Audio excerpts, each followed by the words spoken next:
మొత్తం జాతీయ నదుల అనుసంధానం మాట దూరంగా పెట్టి దక్షిణాదుల అనుసంధానం ప్రాజెక్ట్ రిపోర్ట్ తయారు చేయించిన ఢిల్లీలో అది పట్టుకుని పాదయాత్ర చేశాడు.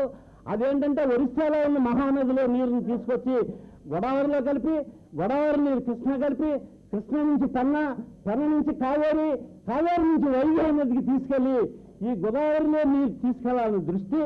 నేను ఒక్క విషయం చెప్తున్నా, మన దేశంలో రెండు ముఖ్యంగా దక్షిణాది దేశంలో ఒక్క గోదావరిలోని మిగులు జలం తప్ప ఏట్లో లేదు.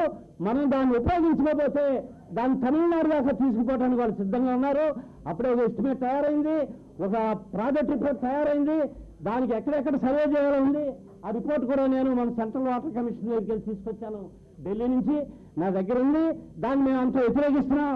కారణం ఏంటంటే గోదావరి అనుసంధానం, మహానది గోదావరి కృష్ణ అనుసంధానం చేస్తే గోదావరి నీరు మీద గోదావరి డెల్టాలకు హక్కుండు, మహానది నుంచి వచ్చి నీటి మీద ఆధారపడాలడు. కృష్ణా జిల్లా వాడేమో గోదావరి నుంచి వచ్చి నీటి మీద ఆధారపడదు. అందుచేత ఇవన్నీ మనకు ఈ లేకుండా ఈ నీళ్లు తమిళనాడుకి వెళ్ళిపోయే అవకాశం ఉంది. కాబట్టి మీరందరూ కూడా మీరు మీ గ్రామాల్లో చైతన్యం తీసుకొచ్చి ప్రభుత్వం మీద మనం ఒత్తిడి చేసుకురావాల్సిన అవసరం ఉంది. మొహమాటాలకు పోతే మనకు ప్రాజెక్టులు రావు. ఎప్పుడో రావాల్సిన ప్రాజెక్టులు మనం మొహమాటాలు పోవటం వల్ల రాలేదు. మీకు తెలుసు, ఎప్పుడో ముత్యాల రాజా గారు నాగార్జున సాగర్ కంటే ముందు కూడా పులిసింతలు తేవాలని ఆయన ఉన్నదంతా చెప్తే ఈ రోజు కూడా పులిసింతలు మనం తెచ్చుకోలేకపోయాం. కనీసం ఆ పులిసింతలకు వచ్చే సోర్స్ లేదు. పైన ఆ నాగార్జున సాగర్ దిగువ నుంచి వచ్చే కురిసే వర్షపు నీరుని నిల్వ చేసుకోవడానికి మనం కట్టుకునే పులిసింతలకు కూడా వాళ్ళు అడ్డం పెడుతున్నారంటే ఎంత ఆశ్చర్యం, ఎంత అప్రజాస్వామికమో మీరు అందరూ గుర్తించాలని అందరికీ నేను ఒకసారి చేస్తూ, ఒక్క విషయం మట్టుకు ఇది ఎన్ని ఉపన్యాసాలు ఇచ్చినా ఎవరిచ్చినా రోజు కొల్లాయేశ్వరరావు మనకి దీని మీద స్పష్టంగా మనకి స్టేట్మెంట్ ఇస్తూనే ఉన్నారు, వాళ్ళ పార్టీ తరఫున చేస్తూనే ఉన్నారు. ఉపన్యాసాలు ఇచ్చినా దానివల్ల కాదు, ప్రభుత్వం మీద మనం ఒత్తిడి తీసుకురావాలి. ఈ డెల్టా వాసులు చైతన్యవంతులు కావాలి.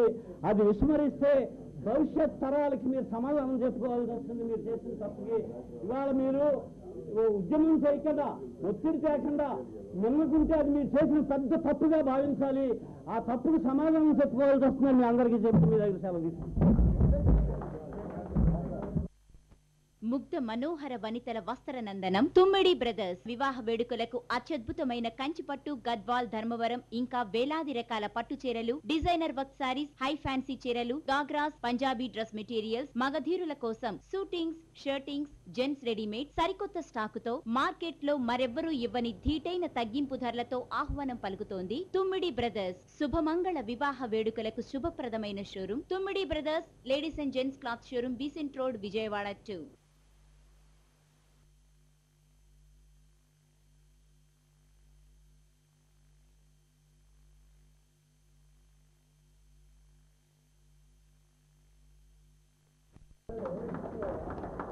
గోదావరిపై పోలవరం ప్రాజెక్టు నిర్మాణం ద్వారా విశాఖ, తూర్పుగోదావరి జిల్లా, పశ్చిమ గోదావరి జిల్లా, కృష్ణా జిల్లాలో మెట్ట ప్రాంతాల్లో 7,20,000 ఎకరాలకు సాగు ఇవ్వబడుతుంది.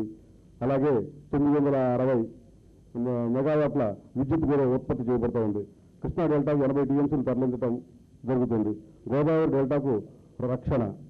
అంతేకాక కృష్ణా డెల్టాకు తరలించి 80 టీఎంసీలలో 45 టీఎంసీలు రాష్ట్రంలో తరచూ కరువువాత పడే నల్గొండ, మహబూబ్ నగర్, రాయలసీమ, ప్రకాశం వగైరా జిల్లాలకు నికర జలాలు ఇవ్వవచ్చు. అందువల్ల పోలవరం రాష్ట్ర సమగ్ర ఇరిగేషన్కు ఉపయోగపడుతుంది. ఇంత బృహత్తరంగా ఉపయోగమైన పోలవరం నిర్మాణానికి గిరిజన నివాసితులు వగైరా సమస్యలతో కొందరు వ్యతిరేకిస్తున్నారు.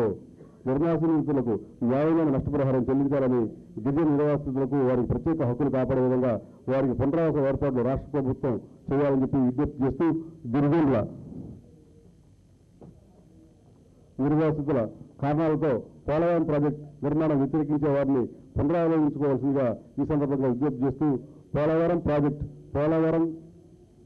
ప్రాజెక్టు సకాలంలోనే అక్కడే నిర్మించాలని చెప్పి విజయవాడలో 12/3/2006 నిర్వహించిన పోలవరంపై అవగాహన సదస్సులో తీర్మానించడమైంది.